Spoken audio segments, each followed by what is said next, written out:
Hola, ¿qué tal? ¿Cómo estás? Espero que bien. Bienvenido a este canal de bajo presupuesto de matemática, física, química y todo lo que se me ocurra subir, donde aprendemos a resolver ejercicios de matemática, física, química y todo lo que se me ocurra resolver. Vamos a continuar con física y en algún punto de nuestra historia vamos a llegar a tocar química, pero por el momento no. Física, ¿en qué punto de la física? Vectores. Por fin estamos aquí en un capítulo tan bonito que nos va a dar tantas alegrías. Entonces tenemos el ejercicio ahí a continuación que puedes leer. Lo que nos está diciendo es que hallemos el módulo de la resultante de este conjunto de vectores. ¿Cómo hacemos eso? Primero hay que entender bien lo que nos piden y obtener de ahí todos los trucos, fórmulas, propiedades que tengamos que obtener. Aquí tenemos eso. Primero que el módulo de la resultante es igual a decir el vector suma o sumar todos los vectores. Eso debe estar claro. Luego, el vector suma se obtiene a partir de la unión de los vectores punta cola. Punta cola. Así como está en este puntito, como está en este otro y así sucesivamente. Y también hay algo importante acá. Si hay 90 grados en el ejercicio, así como puedes verlo aquí, entonces en algún momento vamos a aplicar la propiedad o el teorema de Pitágoras para triángulos rectángulos. En algún momento. Ahora, sé que el gráfico está feo, pero es así como yo lo encontré, de donde lo alcé. Ahora entonces, también a partir de ese gráfico lo vamos a trabajar, pero no sin antes pasar por los datos. Entre los datos tenemos que el módulo de C y el módulo de F valen 3 y 4 centímetros respectivamente. Lo que nos están pidiendo lo pongo ahí por si acaso como el vector suma o el vector resultante, lo que les parezca mejor. Y también algo muy en claro que el vector suma resultante tiene las mismas unidades que los vectores que se están sumando. Bien, ahora sí, trabajemos en el gráfico. Un poco mejor, sí, es mejor que esto, cualquier cosa es mejor que esto. Le puse colores para identificar a los vectores. Ahora hay vectores los cuales no tenían nombre aquí y es por eso que yo se los puse. Eso es arbitrario, tú también puedes ponerle en el orden en que tú quieras. Para ubicarlo mejor vamos a utilizar un pequeño código de colores que tienes por ahí. Para identificar mejor nada más. Bien. ¿Qué podemos hacer en este sistema de vectores? Primero que podemos aplicar el método del triángulo porque hay triángulos y el método del polígono porque hay polígonos. Entonces con esos métodos podemos resolver este ejercicio. En nuestra gráfica tenemos un triángulo aquí con A, C y una parte del vector B, y un polígono aquí con D, E, F y otra parte del vector B. Entonces, nosotros podemos modificar al vector B tal que se pueda separar en dos vectores más pequeños y de esa forma trabajar más fácilmente. Entonces, lo que voy a hacer gráficamente. Podemos redibujar al vector B. Lo traigo en esta partecita y decimos, eso es lo mismo decir al mismo vector B, pero con subvectorcitos o vectorcitos que lo conformen. Sigue siendo el vector B.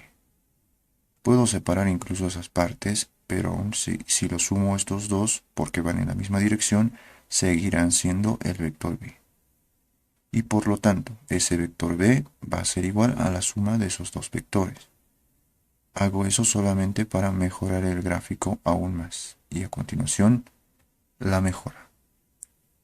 Como podrán ver, solo se ha añadido esta puntita de flecha ahí y han aparecido ahora en lugar del vector B los vectores N y M. Ahora, en este nuevo gráfico se ha formado un triángulo ya bien completito y un polígono también ya bien completito. El punto es que ahora podemos modificarlo más. Vuelvo a traer la fórmula anterior que ya habíamos obtenido y algo muy importante, de todo nuestro sistema, el vector suma es la suma de todos los vectores. Eso está claro. Bien, en el gráfico está la respuesta. Y sí, primero vamos a trabajar con este triangulito. Decimos que si yo sumo este n, como está punta con cola con a, sumo este n más este a, me va a dar un vector del mismo tamaño que el vector c y lo pongo en ese colorcito medio que naranjado o algo así. Mismo tamaño. Ahora lo puedo poner ahí cerrando ese triángulo y al vector c lo puedo sacar un poquito de forma paralela. Cosa que ese vector ahora se llama el vector a más n, que tiene el mismo tamaño. No olviden, es mismo tamaño. hacemos aparecer esa grieta y deducimos entonces de acá que esta suma a más n es igual al vector c. Es exactamente el mismo vector c. Pero no quiere decir que por ser el mismo vector c lo va a reemplazar, no.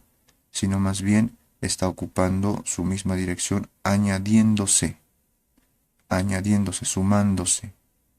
Entonces, podríamos decir que ese a más n, aquí a más n, es igual a un vector c, que lo vamos a trabajar más adelante. El punto es que tenemos ya esta ecuación.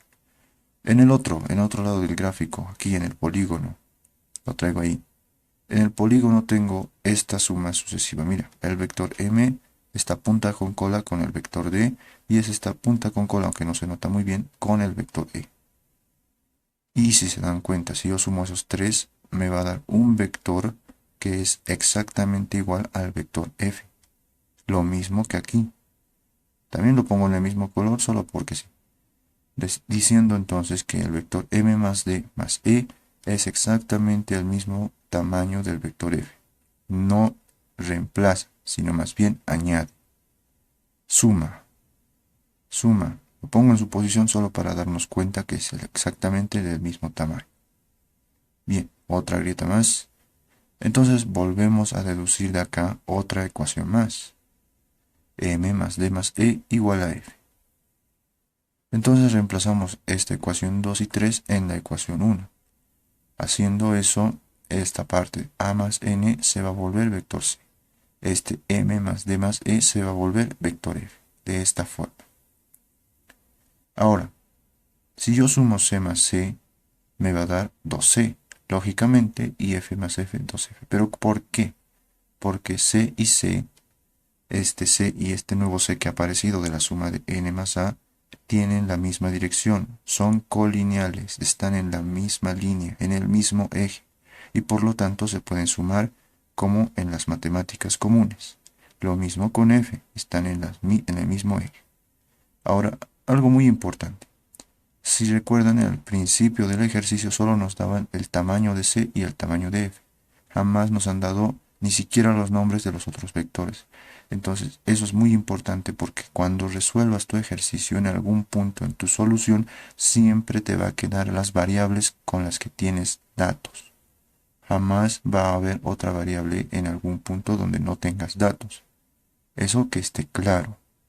Con los datos que te dan, son con los datos con los que vas a terminar.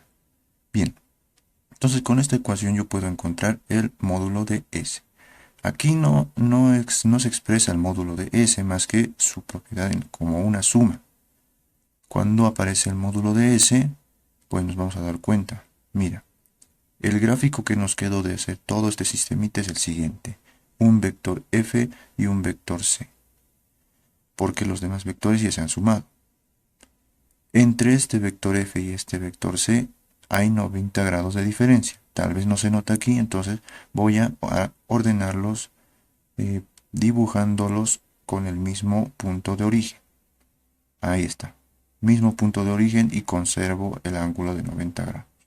Seguimos trabajando un poquito más. No le hagas caso a eso. Y tampoco a esto. En mi nuevo gráfico tengo esto.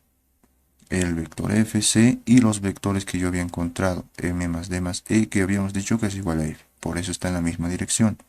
Y también el vector a más n, que habíamos dicho que es el mismo tamaño que el vector c, y es por eso que también está en la misma dirección. Esta es una suma de vectores perpendiculares, 90 grados. Y por lo tanto, si son perpendiculares, pues la suma es esta, este que está en rojo. Por el método del paralelogramo también estaría claro, pero mejor hagámoslo por esos dos métodos sin entrar a otros métodos para traumarnos un poco más. Bien, entonces está claro que aquí, como hay 90 grados en una suma de vectores, vamos a aplicar el teorema de Pitágoras a esta ecuación, que nos dice esa ecuación.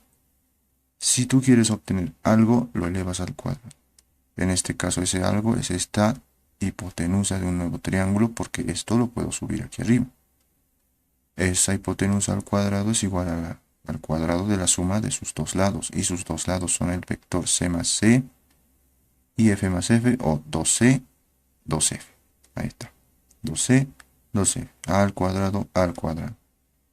Después de hacer eso, podemos reemplazar los tamaños. Reemplazamos, simplificamos, otra grieta más, seguimos simplificando y al final nos da que ese vector S al cuadrado es igual a 36 más 64, o sea 100. Pero no está totalmente despejado. Esa potencia pasa como raíz, sacamos raíz de 100 y sabemos que eso es 10. Y aquí al final, si quieres, le pones las unidades. No si quieres. Obligatoriamente debes poner las unidades para decir que estás trabajando en las unidades que te ha dado el ejercicio. Solo por eso. Y lo pongo en un cuadrito para que lo entiendas. Ahora sí, esta es la solución de todo ese sistema inicial. Puedes repasarlo una y otra vez y sí vas a llegar aquí. Nada más, no nos piden otra cosa. Tenemos aquí los datos que tal vez te gusten y sobre eso también dale like y suscríbete y todo lo que tengas que hacer. La primera llamada telefónica se hizo en esta fecha, el 10 de marzo del 76 del 800. ¿Por qué está este Bell? Porque lo hizo Alexander Graham Bell. La primera canción registrada dura 10 segundos, eso es interesante. En serio dura 10 segundos, fue grabada en 1860. Bueno, tal vez no 10-10, pero por ahí. Existen 9 estados de la materia. Eso hasta a mí me sorprendió. Solo pensé que existían unos 5 o algo más. Pero igual, puedes averiguarlos tú. Eso sería todo, pero antes, gracias por ver y consejo importante. Si piensas demasiado, conseguirás demasiado. Si piensas poco, también conseguirás mucho. Pero no es tan sabroso. Adiós, haz lo que tengas que hacer.